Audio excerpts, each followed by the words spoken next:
कर्ज चुकाने के लिए सगे भाई का अपहरण। भाई ने किया विरोध तो काट दी गर्दन।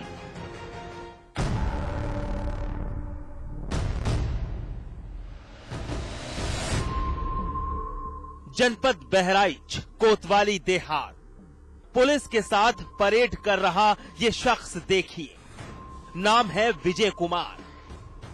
बहराइच कोतवाली देहात के गांव अरकापुर का रहने वाला है, लेकिन फिलहाल पुलिस का मेहमान बना है। खुद की गलतियां इस पर हावी हैं। पछतावा है विजय को, लेकिन अब पछताए होत क्या। चलिए अब जरा इस मंजर पर एक नजर डालिए। अस्पताल के बेड पर जिंदगी के लिए मौत से सामना कर रहा ये मासूम देखिए, नाम है मोहन। विजय का एकमात्र सगा छोटा भाई तड़प रहा है, बोल सकता नहीं। वार गले पर हुआ है, खून थम नहीं रहा, बूंद बूंद कर जमीन पर टपक रही है। मासूम की हालत बेहद नाजुक है। मोहन को ये दर्द देने वाला कोई और नहीं बल्कि खुद विजय है। एक साजिश के तहत विजय ने छोटे भाई पर जानलेवा हमला किया है। सुनिए जरा खुद विजय की जुबानी। साहब कर्जा बहुत दिन जाए थे ना, सारे भी जुर्म स्वीकार किसका कर्जा था? किया है, सूद पहन लिया था साहब, पैसा किया है तो भाई कहन किडनैप और मैंने पूछा और अच्छा, कब किडनैप किया था? कार अनुरोध तो है अपने कि- भाई के मार दे छोट अनुरोध है तब कि- अपने बाप से कहे तो पैसा नहीं है। कि कितना पैसा अभियुक्त- ब्याज पे? अभियुक्त 1.5 लाख था, अभियुक्त सूद 10% उधर से लिखो 10% 1.5 लाख बस। किस लिए 10,000 से? बांका से हमारा लड़का किया, पूछिए। बांका से काटना चाहे? वो वाली PhD है ही ना। विजय के ये अल्फाज सुन लिए। 1.5 लाख का कर्जा था, तगादे का दबाव, लेनदार लगातार घर के चक्कर काट रहे थे। विजय परेशान था। पत्नी की बीमारी के लिए लिया कर्ज उस पर भारी पड़ रहा था। पिता फूटी कौड़ी की भी मदद करना नहीं चाहते थे। बस विजय का शैतानी दिमाग जाग उठा। एक साजिश रची, कर्जा चुकाने की प्लानिंग। छोटे भाई मोहन का अपहरण कर लिया। इरादा था पिता से पैसा ऐंठना। मोहन ने विरोध किया तो फिर सनकी विजय ने गर्दन पर धारदार हथियार से वार कर मरा समझ एक सुनसान जगह छोड़ दिया। पास से गुजर रहे कुछ राहगीरों ने तड़पते मोहन को अस्पताल पहुंचाया। बताया कि नहीं, हमारे भाई ने मेरा गला कटा है। विजय कुमार भी मिल गया है। उसने यह बात स्वीकार की है कि मैं कर्जा और अपनी औरत के इलाज के लिए पैसे से दबा था, अपने बाप से पैसा मांगता था, वो नहीं देते थे। इस वजह से मैंने उसको मार डालने की नीयत से कड़ासा मारा था कि वो गायब हो जाएगा और घर पर अपने बाप से बता दूंगा कि उसका किसी ने अपहरण कर लिया और हम तलाशेंगे कहाँ है, कैसे है, और इसको तब बाप हमारे पैसा देंगे। विजय की करतूत आम हो गई। पुलिस ने गिरफ्तार कर लिया। महज कर्ज चुकाने के लिए एक भाई ने छोटे भाई के साथ ये वारदात अंजाम दे डाली। मोहन की हालत नाजुक देखते हुए लखनऊ रेफर कर दिया गया है। लेकिन ये वारदात साबित करती है कि कर्ज लेकर इंसान सुकून की जिंदगी बिता नहीं सकता, और जब ये कर्ज चुकाना भारी पड़ जाए तो फिर जुर्म कब दस्तक देता है पता ही नहीं चलता। अजय शर्मा, बहराइच, समाचार प्लस। एक बार फिर दहेज का दंश एक महिला की जिंदगी पर भारी पड़ा है। 3 साल पहले जिस लड़की की शादी हुई थी वो अब दुनिया का हिस्सा नहीं रही। 3 लाख की खातिर सास, ससुर और पति ने जिंदा आग के हवाले कर उसकी जान ले ली।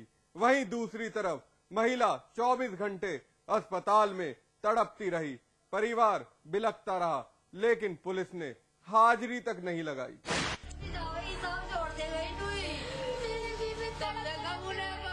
हापुड़ का सिसोदिया हॉस्पिटल अस्पताल के अंदर रोती बिलखती ये महिलाएं।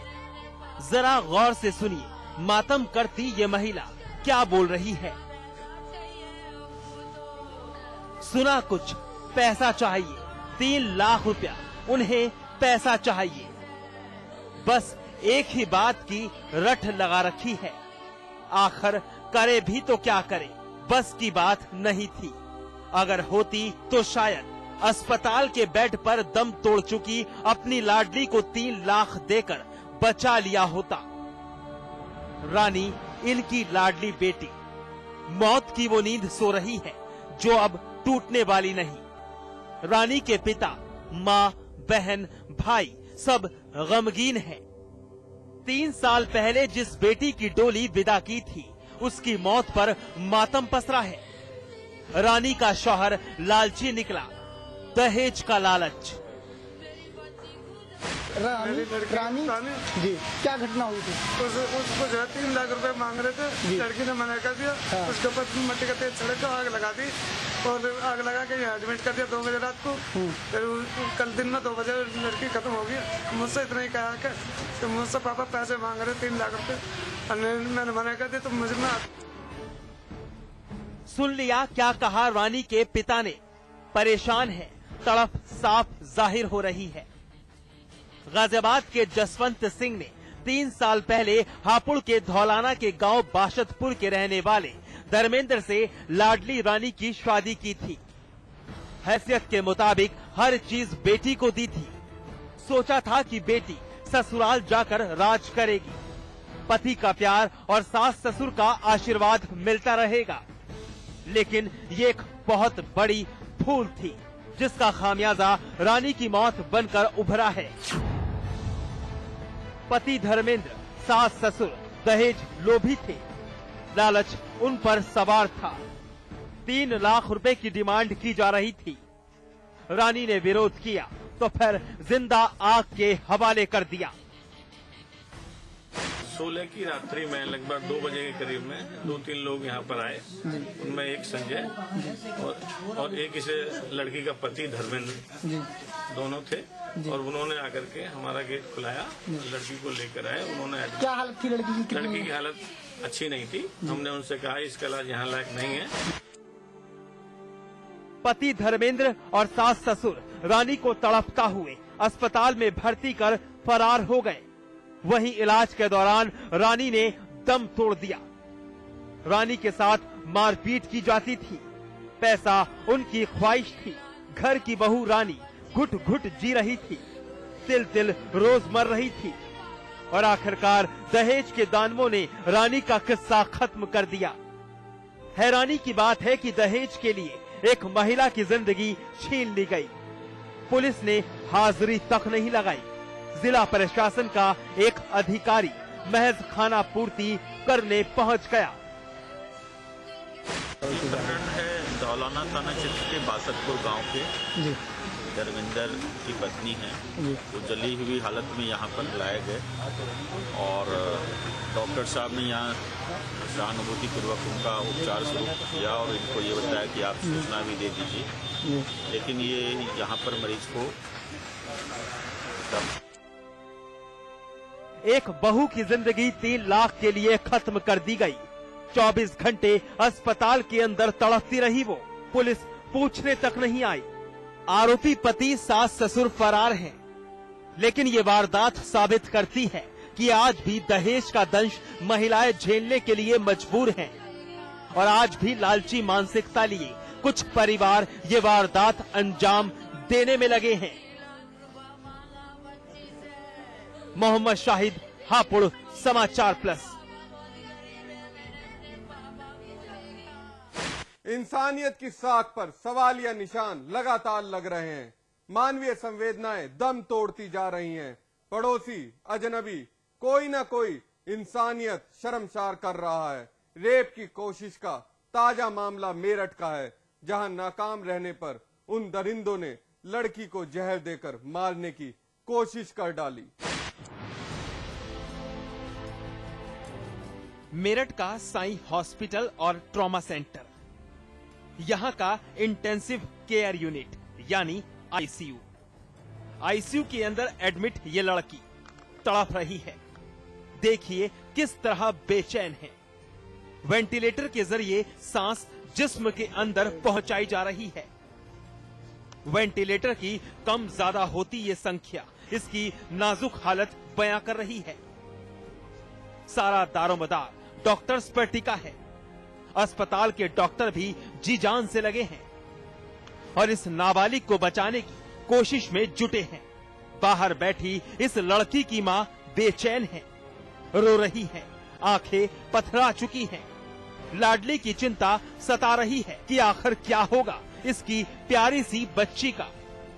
बस खामोश बैठकर खुदा से दुआ मांग रही है कि बेटी की जिंदगी बख्श दे, क्योंकि जिन दरिंदों ने इसकी बेटी के साथ हैवानियत का खिलौना खेल खेलने की कोशिश की वो तो फरार हैं, लेकिन जहर देकर इसकी जिंदगी भी खत्म करने की कोशिश की गई। जरा आप भी सुनिए एक बेबस मां की जुबानी इस तड़पती लड़की की कहानी।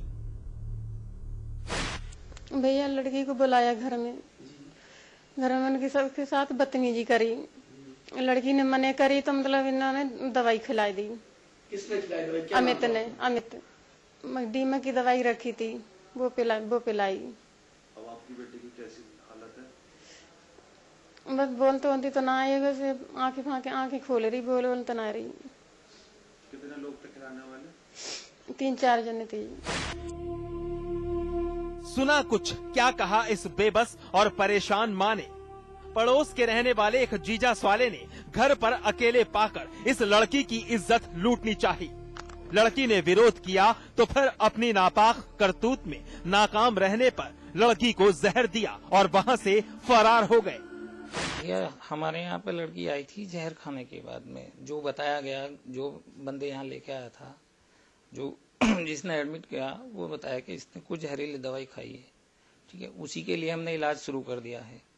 अब मीडिया के आने पे हमारे संज्ञान में आया कि इसके साथ में कोई बदतमीजी की गई है, तो उसके लिए अब घर वाले या जैसे भी ये लोग चाहेंगे मेडिकल परीक्षण वगैरह, तो वो इनके बाद ही होगा, संतुष्टि के बाद।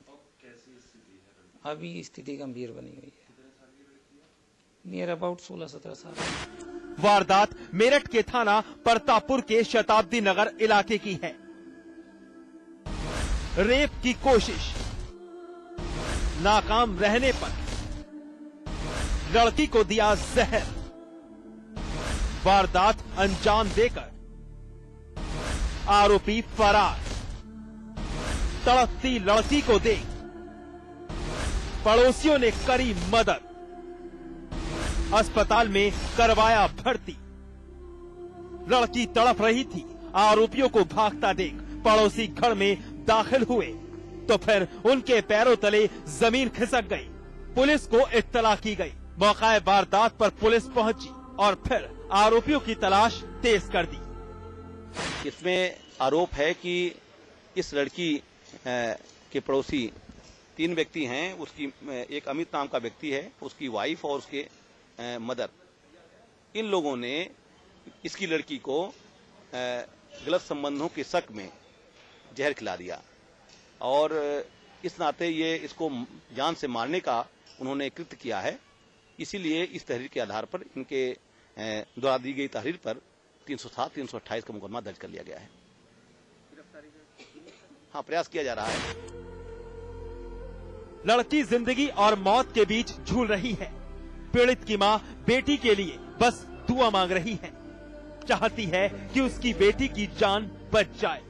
डॉक्टर्स की जद्दोजहद जारी है, वहीं पुलिस भी अपना काम कर रही है। लेकिन एक सवाल, आखिर क्या है ये सब?